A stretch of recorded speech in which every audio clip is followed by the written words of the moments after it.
Hello बच्चों, आज हम इंडक्टिव इफेक्ट के बारे में हम पढ़ाने जा रहे हैं।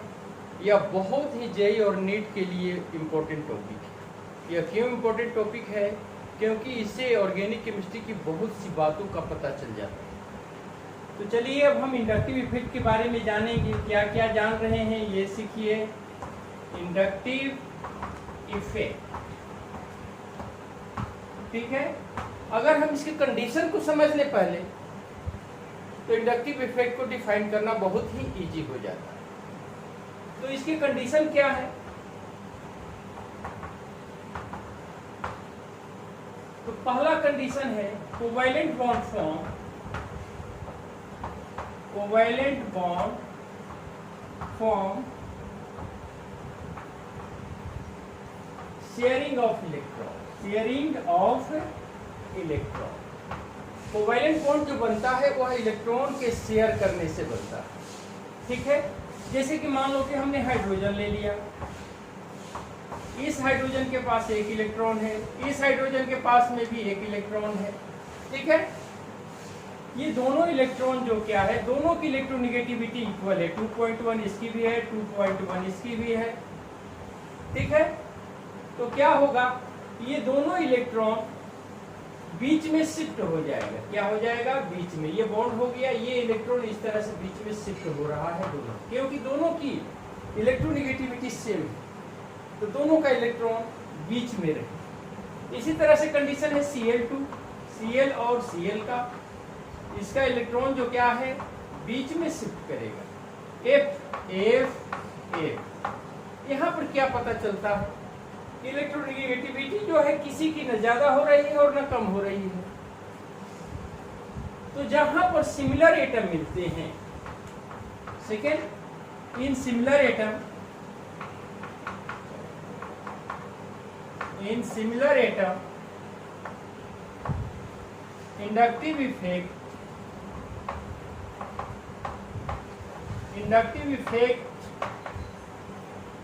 Is zero.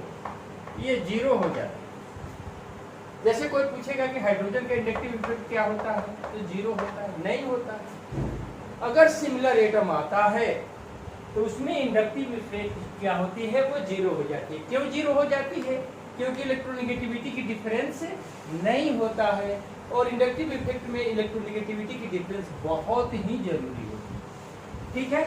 तो चलिए अब हम ये देखते हैं, दो कंडीशन हो गई।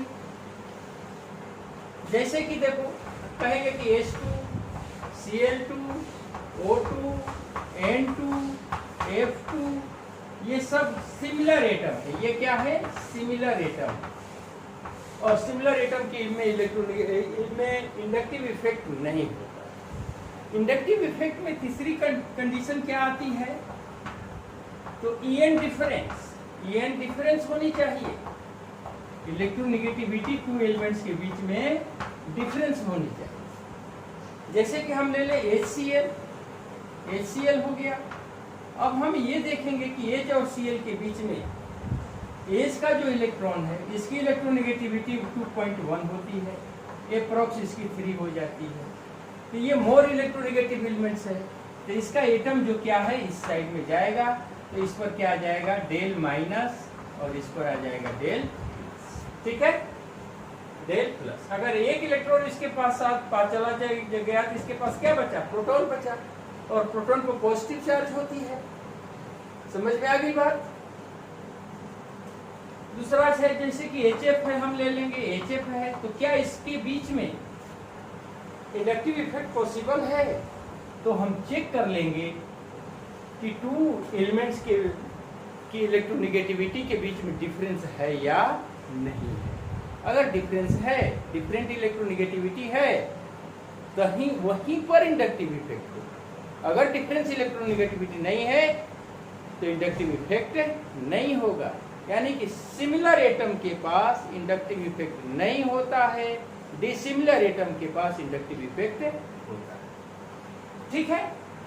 अब रही बात कि अगर हम पूछें कि ये बताओ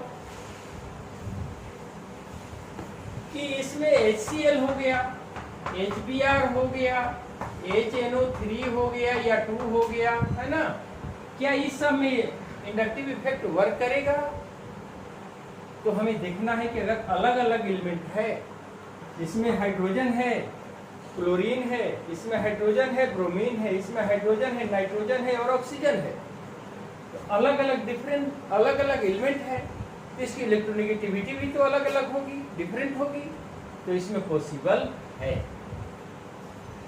ठीक है, ठीक है। तब यहीं पर इंडक्टिव इफेक्ट का डिफिनीशन निकला। तो डिफाइन हम कैसे कर सकते हैं इंडक्टिव इफेक्ट को? डिफाइन हम कैसे करेंगे भाई? और तो shifting of electron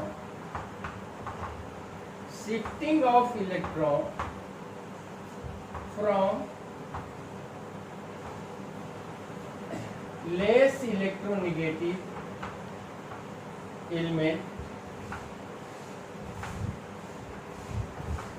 to more electronegative element,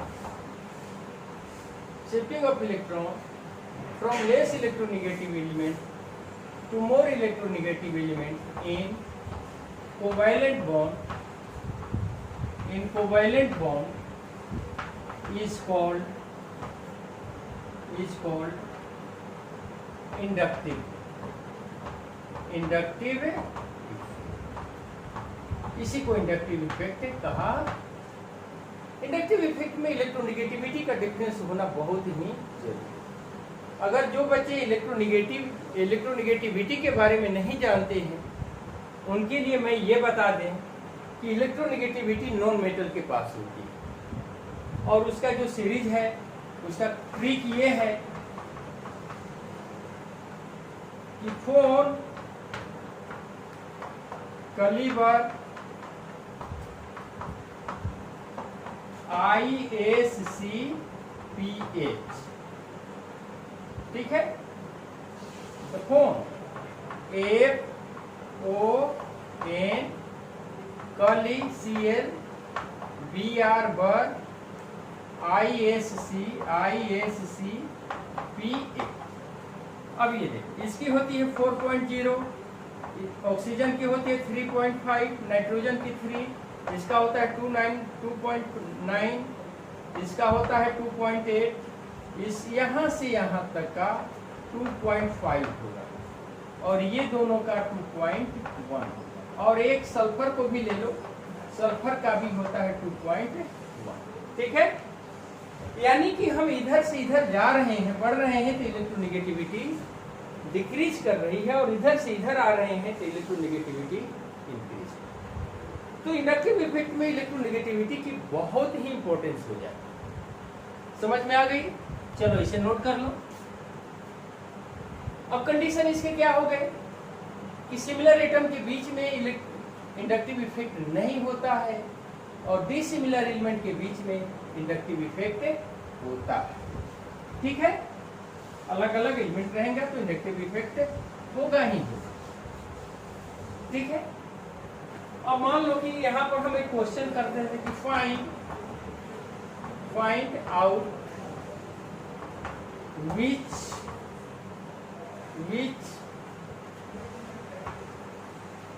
which has inductive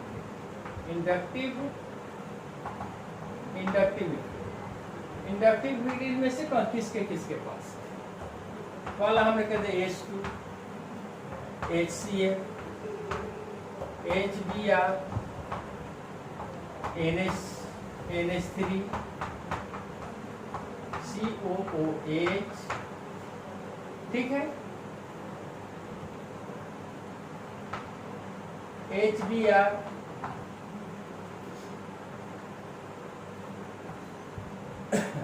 ICl3, ICl7, ठीक है। इन सभी के पास, तो अब हम ये देखेंगे, फिर कर देंगे यहाँ पर O2, फिर यहाँ कर देंगे Cl2, फिर हम कर देंगे यहाँ Br2। तो अब ये देखो, इतना में ये जो है सिमिलर एटम, इसमें इंडक्टिव इफेक्ट क्या हो जाएगा?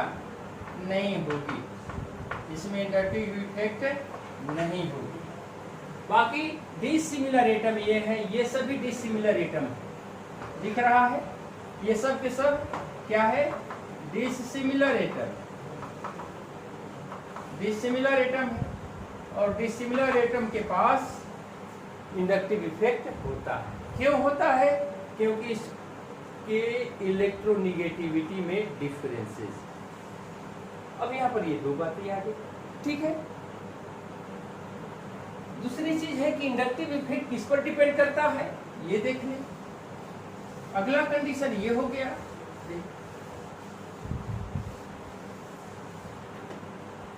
अब मान लेते हैं, देखो यहाँ पर कार्बन ले लिए, कार्बन ले लिए, कार्बन, और हमने यहाँ पर X कर दिया। X क्या है? हेलोजन है। कार्बन की इलेक्ट्रोनिगेटिविटी 2.5 होती है और इसकी जो होती है 2.5 से मोर होती है। इसकी जो क्या होती है 2.5 से मोर होती है, ठीक है। तो इसके इलेक्ट्रॉन को, कार्बन का इलेक्ट्रॉन इधर शिफ्ट हो जाएगा, तो इस पर क्या हो जाएगा, मान लो कि इस पर क्या हो जाएगा, डेल माइनस हो जाएगा, नंबर ऑफ इलेक्ट्रॉन बढ़ जाएंगे। इस पर डेल प्लस हो जाएगा, इस पर डेल प्लस, इस पर डेल प्लस। कैसे?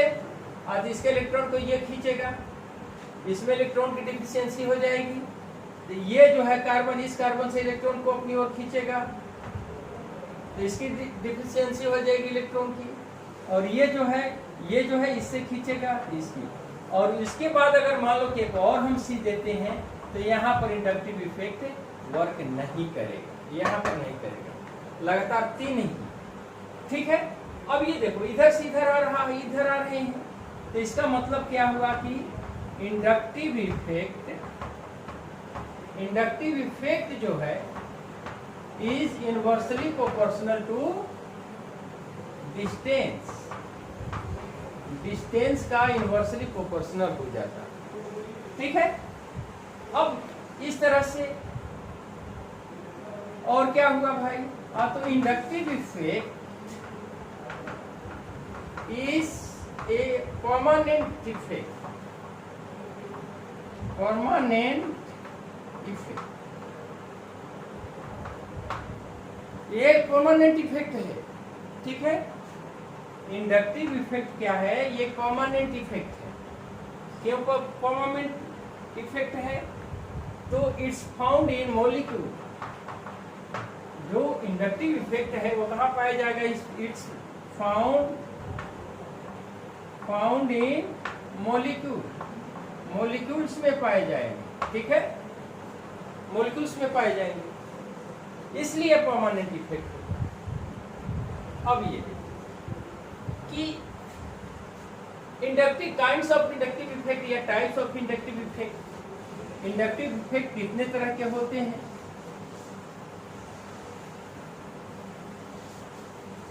इंडक्टिव इफेक्ट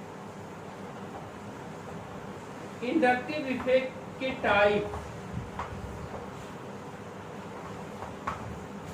टाइप कितने होते हैं भाई? तो अब देखो कैसे होते हैं। यहाँ पर कार्बन ले लो 1 2 3 और यहाँ पर मान लो कि हमने फ्लोरीन ले ली। फ्लोरीन की इलेक्ट्रोनिगेटिविटी 4 होती है, कार्बन की 2.5 हो गई, तो ये कार्बन की इलेक्ट्रोनिगेटिविटी कम है, तो क्या होगा कि लेस इलेक्ट्रोनिगेटिव एलिमेंट्स का इलेक्ट्रॉन किधर शिफ्ट होगा, मोर इलेक्ट्रोनिगेटिव एलिमेंट्स की ओर जाएगा। तो इसके पास 6 इलेक्ट्रॉन है, एक इलेक्ट्रॉन खींच लिया, इसके पास 9 है, तो क्या हो जाएगा, अब हो गया 10। तो इलेक्ट्रॉन पर निगेटिव चार्ज होते हैं, माइनस चार्ज होते हैं, प्रोटॉन 9 रहा, इलेक्ट्रॉन 10 हो गया, तो इस पर डेल माइनस हो जाएगा। इस पर अब क्या हो गया, कार्बन पर जहाँ 6 इलेक्ट्रॉन थे अब वहां पर 5 इलेक्ट्रॉन हो गए, तो नंबर ऑफ प्रोटॉन तो 6 ही रह गया, तो इस पर क्या आ जाएगा, डेल प्लस। अब इसके पास क्या होगा कि नंबर ऑफ इलेक्ट्रॉन डिफिशियंट कर रहा है, ये इससे लेगा, तो इस पर भी डेल प्लस आ जाएगा। अब इसके पास इलेक्ट्रॉन की कमी होगी तो इससे ले लेगा, तो इसके पास भी डेल प्लस। अब ये देखो इससे कम इफेक्ट इस पर है, इससे कम इफेक्ट इस पर है, इस पर कम इफेक्ट इंडक्टिव इफेक्ट हो जाएगा। तो अब ये पूछा जाएगा इस सब में कम इफेक्ट, इंडक्टिव इफेक्ट कहाँ हो रहा है, तो इस कार्बन के पास हो रहा है। सबसे ज्यादा इंडक्टिव इफेक्ट कहाँ हो रहा है, तो इस कार्बन के पास हो रहा है। तो इसका मतलब क्या हुआ कि जब डिस्टेंस बढ़ेगा तो इंडक्टिव इफेक्ट क्या हो जाएगी, डिक्रीज कर जाएगी। समझ में आ गई बात। तो अगर अब हम इसको क्या कर लेते हैं, सिस्टम मान लेते हैं। क्या मान लेते हैं, सिस्टम मान लिए, और इसको हमने ग्रुप मान लिया। अगर सिस्टम से ग्रुप की ओर इलेक्ट्रॉन का ट्रांसफर होता है, ठीक है, डोनेट करता है ये इलेक्ट्रॉन, तब इसको क्या हम कहेंगे, सिस्टम से अगर ग्रुप की ओर इलेक्ट्रॉन जाएगा तब इसे कहेंगे माइनस आई, इसे माइनस आई। एक और ले लो एग्जाम्पल 1 2 3। अगर मान लो कि हम यहाँ पर ले लिए Br ले लिए minus charge,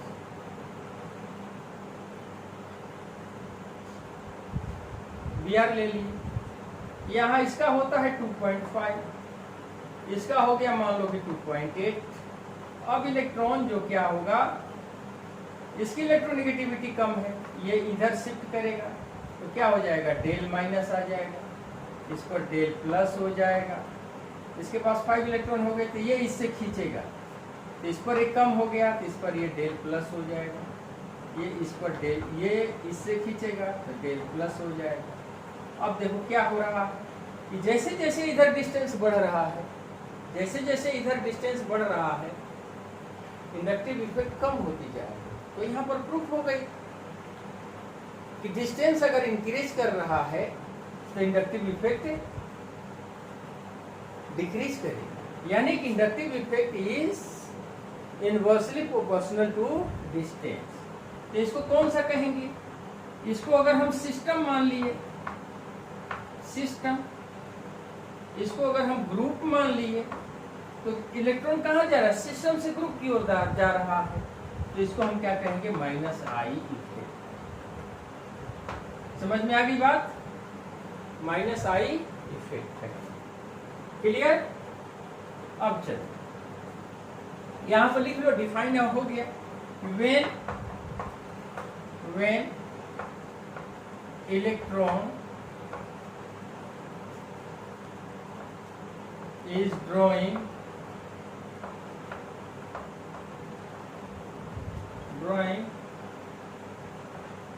from group to from system to group is called minus I effect. ये माइनस आई इफेक्ट कर रहा है, ठीक है। एक यहां पर निकल गई बात। अब सेकंड कंडीशन, एक और कंडीशन हो जाता है। वो कंडीशन क्या होगा, कभी कभी क्या होता है, यहाँ पर सी ले लो, 1 2 3 ले लिए, और यहाँ पर हम एक वाई ले लिए, ठीक है। ये क्या है कि लेस इलेक्ट्रोनेगेटिव है, ये इसका क्या हो जाता है कि मोर इलेक्ट्रोनेगेटिव। मन में सोचो,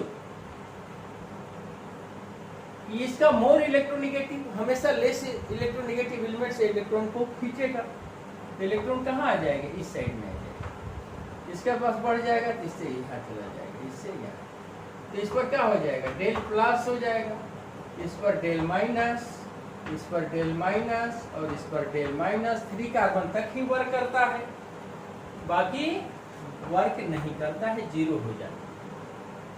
समझ में आ रही है बात। तो इसको हम क्या कहेंगे, प्लस आई इफेक्ट। इसको क्या हम कहेंगे, प्लस आई इफेक्ट। अब इसको हमने मान लो कि सिस्टम मान लिया, सिस्टम, और इसको हमने ग्रुप मान लिया। एक और देखो एग्जांपल 1 2 3। अगर मान लो कि हम यहाँ पर कार्बन है और यहाँ पर हमने क्या किया, फास्फोरस ले लिया, ठीक है, फास्फोरस ले लिया, तो फास्फोरस की इलेक्ट्रोनेगेटिविटी 2.1 होती है और कार्बन की 2.5 होती है। इसकी इलेक्ट्रोनेगेटिविटी कम होगी, कार्बन की ज़्यादा होगी, तो ये इसके इलेक्ट्रॉन को अपनी ओर खींच लेगा। तो इस पर क्या आ जाएगा, डेल प्लस चार्ज आ गया, इस पर क्या आ गया, डेल माइनस आ गया। अब इसके पास खींच गया तो इलेक्ट्रॉन ज़्यादा हो गया, तो अब ये क्या करेगा कि ये इससे खींचेगा, इस पर भी कुछ माइनस चार्ज आ गया। अब इसके पास इलेक्ट्रॉन ज़्यादा हो गया, मोर हो गया, तो ये खींचेगा, तो इसका भी डेल माइनस हो गया। तो इस सिस्टम को क्या, इसको अगर हम सिस्टम मान लें और इसको हम ग्रुप मान लें तो क्या हो जाएगा, ग्रुप से सिस्टम की ओर इलेक्ट्रॉन विड्रॉ हो रहे हैं। तब हम यहां लिखेंगे कि when electron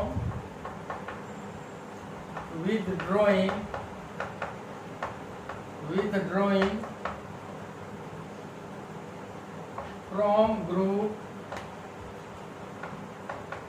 group to system is called plus I effect. इसको कहा जाएगा प्लस आई। तो यहाँ पर इंडक्टिव इफेक्ट क्या हो गया, हमारा दो तरह की हो गई, एक प्लस आई इफेक्ट और दूसरा माइनस आई। ओके, अब ये देखो, अब टाइप तो दो आ गए हमारे, 2 टाइप्स हो गए। अब 2 टाइप्स में क्या आ गया भाई, अब तो ये देखो, एक हो गया माइनस आई इफेक्ट और दूसरा हो गया प्लस आई इफेक्ट।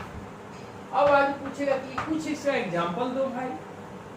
तो ऑल फंक्शनल ग्रुप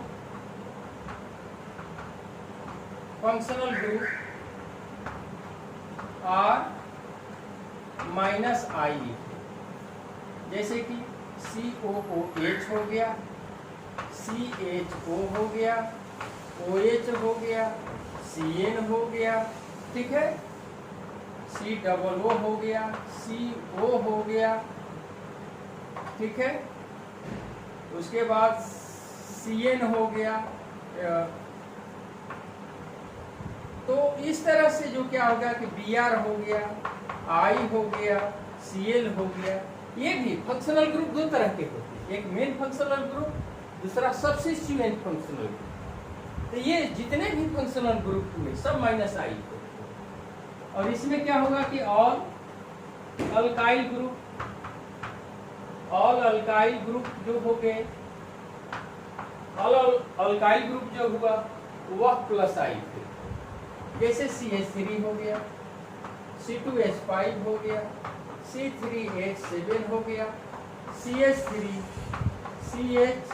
CH3, इसको कहते हैं आइसोप्रोपाइल हो गया। अब क्या हो गया, C यहाँ ले लो, ब्रैकेट में कर दो CH3, तो होल थराइज 3 कार्बन 1 क्या होता है, इसको कहते हैं टर्ट ब्यूटाइल हो गया। तो जितने भी अल्काइल ग्रुप होते हैं सब के सब प्लस आई इफेक्ट होता है। अब इलेक्ट्रॉन विथड्रॉइंग रिंग में थोड़ा सा हम समझ लें, ठीक है, चलो इसे मिटा दें, वेरी गुड। इलेक्ट्रॉन विथड्रॉइंग हम कर रहे हैं, तो कैसे करेंगे भाई। मान लो कि यहाँ पर हमने एक बेंजीन ले ली, बेंजीन रिंग ले लिया, ये बेंजीन हो गई, यहाँ पर हमने एक्स ले लिया कोई, यहाँ पर कार्बन है, एक्स मीन्स हेलोजन है। अगर ये मोर इलेक्ट्रोनेगेटिव है तो ये एक्स जो है सी के इलेक्ट्रॉन को अपनी ओर खींचेगा, क्या करेगा, खींचेगा, है ना। तो इलेक्ट्रॉन ड्रॉइंग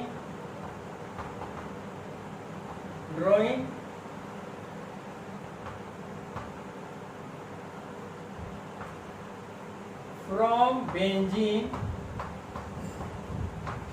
टू ग्रुप, है ना, 2x कर दो, 2x।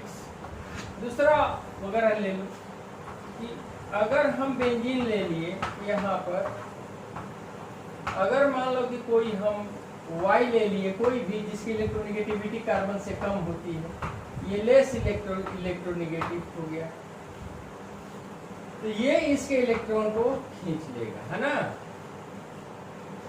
तो Y donate electron to benzene, है ना। तो इसको क्या कह देंगे, EWD कह देंगे, इलेक्ट्रॉन विथड्रॉइंग। और इसको कहेंगे कि EW electron with donating, EDB कह सकते हैं। अगर ये कंडीशन मान लो कि यहाँ पर हमने Cl कर दिया और यहाँ पर हमने क्या कर दिया कि A सल्फर कर दिया, ये तुम्हारा ये कर दिया हम फास्फोरस कर दिया। तो इस तरह से क्या होगा कि इसको इलेक्ट्रॉन ड्रॉइंग कहेंगे, है ना। इसको क्या कहेंगे, ये प्लस आई में जा रहा है, ये माइनस आई में जा रहा है, ठीक है। अब क्या होता है, एप्लीकेशन ऑफ इंडक्टिव इफेक्ट। ये तो क्लियर समझ में आ रही होगी।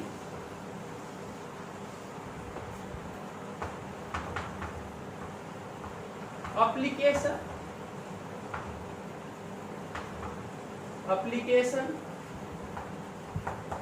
Of inductive effect.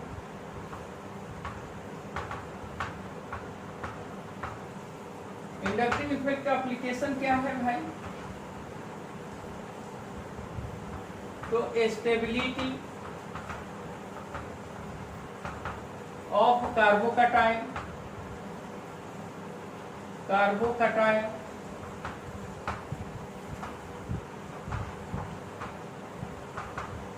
Stability of कार्बो अनायन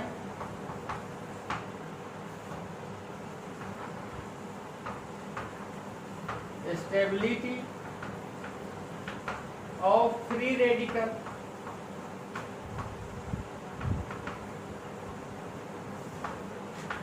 ठीक है। Acidity of carboxylic acid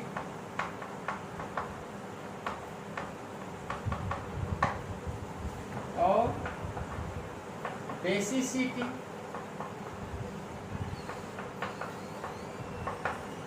of amine. तो ये सब का एप्लीकेशन होता है, क्योंकि इंडक्टिव इफेक्ट का इतनी एप्लीकेशन है जिसके चलते हम लोगों को इसे पढ़ना, अच्छी तरह से पढ़ना बहुत ही जरूरी होता है। यह नीट और जेई के लिए बेटा बहुत वेरी वेरी इंपॉर्टेंट है। तो चलिए आप लोग मन लगा करके पढ़ते रहें, और इसकी जो एप्लीकेशन में हम कल जिक्र करेंगे, stability of carbocation and stability of कार्बो अनायन, ठीक है। ये दोनों जो है हम कल करेंगे, और साथ ही साथ हम ये बताएंगे कि इंडक्टिव इफेक्ट का ऑर्डर के को कैसे हम रिमेम्बर कर लेंगे इजी ढंग से, कैसे वो उसका हम ट्रिक देंगे, ठीक है। तो चलिए मन लगा करके पढ़ते रहिए। Best of luck.